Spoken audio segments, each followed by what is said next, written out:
Python में sets क्या हैं? सेट्स क्या हैं आइए जानें। Sets are used to store multiple items of dissimilar type in a single variable। जब भी हम एक सिंगल वेरिएबल में अलग अलग तरह का डाटा स्टोर करके रखना चाहते हैं तो हम सेट्स इस्तेमाल करते हैं।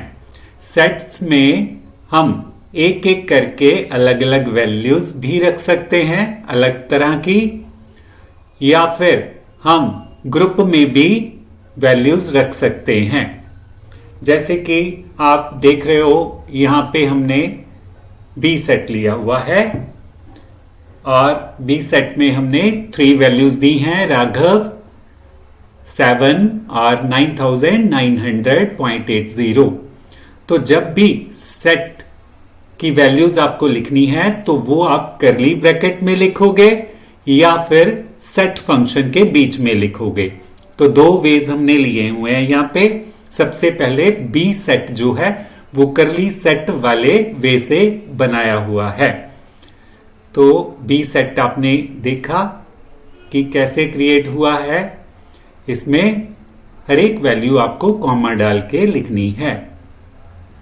और सेट में जब सेकंड वे से हमें डाटा स्टोर करना है तो एस हमने यहां पे सेट का नेम लिया है, फिर इक्वल टू डाला है, फिर सेट फंक्शन इस्तेमाल किया है।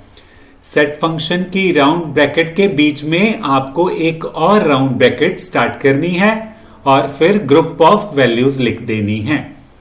जैसे कि हमने यहाँ पे 135 का ग्रुप लिया है राउंड ब्रैकेट में, और फिर राम श्याम का ग्रुप लिया है सेकंड, ये भी हमने राउंड ब्रैकेट्स के बीच में लिया है। तो इस तरह से आपने जितने ग्रुप्स लेने हैं वो राउंड ब्रैकेट में लिखने हैं और हर एक ग्रुप को कॉमा के साथ अलग करना है। तो ऐसे आप देख रहे हो एस सेट में 2 ग्रुप्स हैं, 135 का और राम श्याम का। दोनों को हमने कॉमा के साथ सेपरेट किया हुआ है और फिर प्रिंट के साथ हमने एस सेट को प्रिंट किया है। तो इस तरह से आपका सेट जो है वो सारी वैल्यूज प्रिंट कर देगा। तो आप समझ चुके हो सेट क्या है। सेट में हम एक से ज्यादा वैल्यूज अलग अलग तरह की रख सकते हैं और सेट में ग्रुप में भी वैल्यू रख सकते हैं।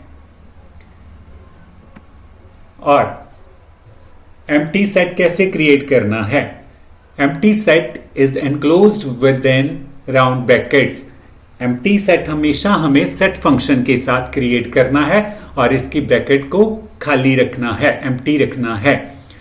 कभी भी सेट बनाते हुए हमें कर्ली ब्रैकेट का इस्तेमाल नहीं करना है। जैसे हमने यहाँ पे एग्जांपल में small a equal to curly bracket लिखा तो इससे डिक्शनरी क्रिएट होगी, इससे सेट नहीं बनेगा। और जब आप प्रिंट कमांड के साथ टाइप फंक्शन इस्तेमाल करोगे तो ये a की डाटा टाइप बताएगा। a वेरिएबल कौन सा है? डिक्शनरी टाइप का है, ये डिक्शनरी डाटा टाइप शो करेगा। और नेक्स्ट स्टेप में हमने फिर से स्मॉल a वेरिएबल ले लिया और उसमें हमने सेट फंक्शन यूज किया एम्प्टी ब्रैकेट के साथ। तो यहाँ पे एक एम्प्टी सेट बनेगा और एम्प्टी सेट की जब हम टाइप फंक्शन के साथ प्रिंटिंग देखेंगे आउटपुट में तो हमारे पास सेट डाटा टाइप आएगी। तो यहाँ पे टाइप फंक्शन क्या करता है? टाइप फंक्शन हमें दिए हुए वेरिएबल की डाटा टाइप बताता है।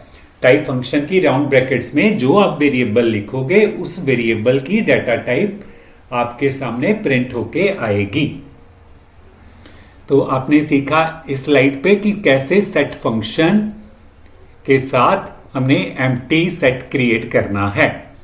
तो sets do not contain duplicate entries. Sets में हम डुप्लीकेट एंट्रीज नहीं रख सकते। अगर आप डुप्लीकेट एंट्रीज रखोगे भी तो भी वन टाइम वैल्यू स्टोर होगी।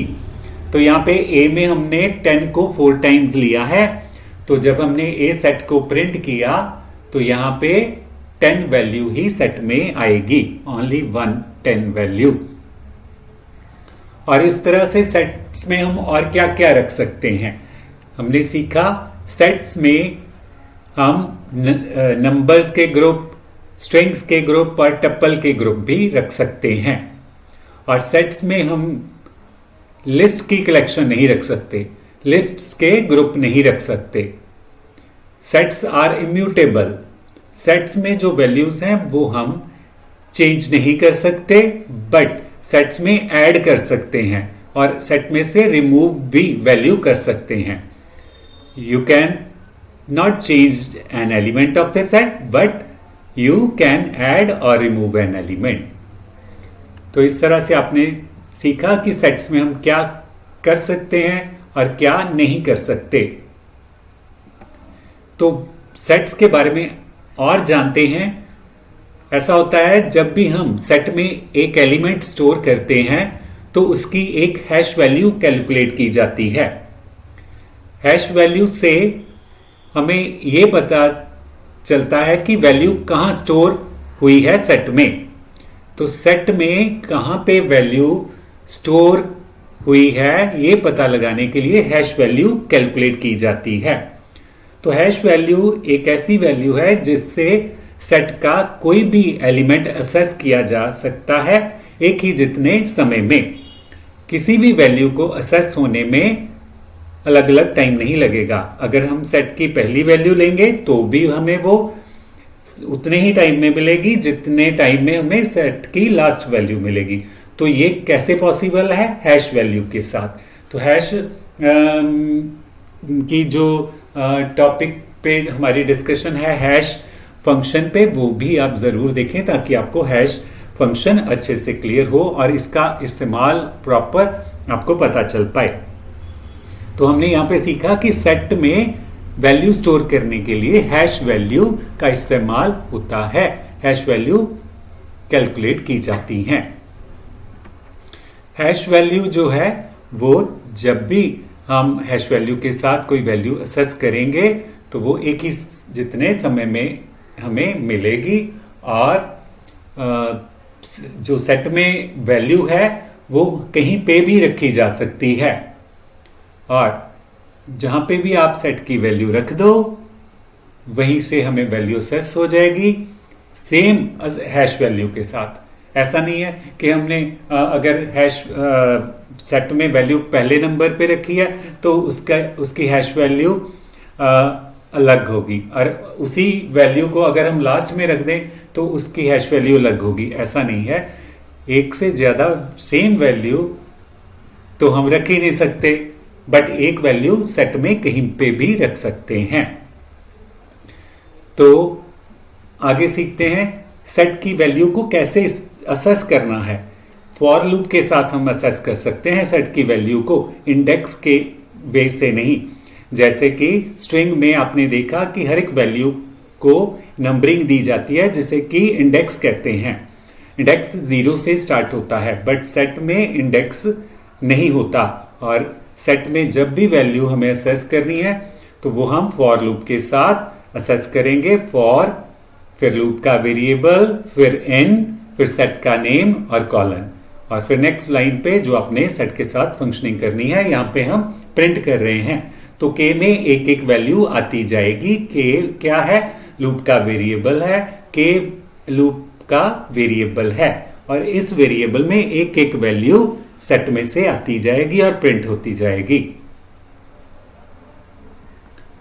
We cannot assess a set element using an index। जैसे कि हमने पहले भी सीखा कि सेट में हम जो वैल्यूज हैं वो इंडेक्स के साथ इस्तेमाल नहीं कर सकते और हमें लूप जो वाइल है वो भी इस्तेमाल नहीं करना है।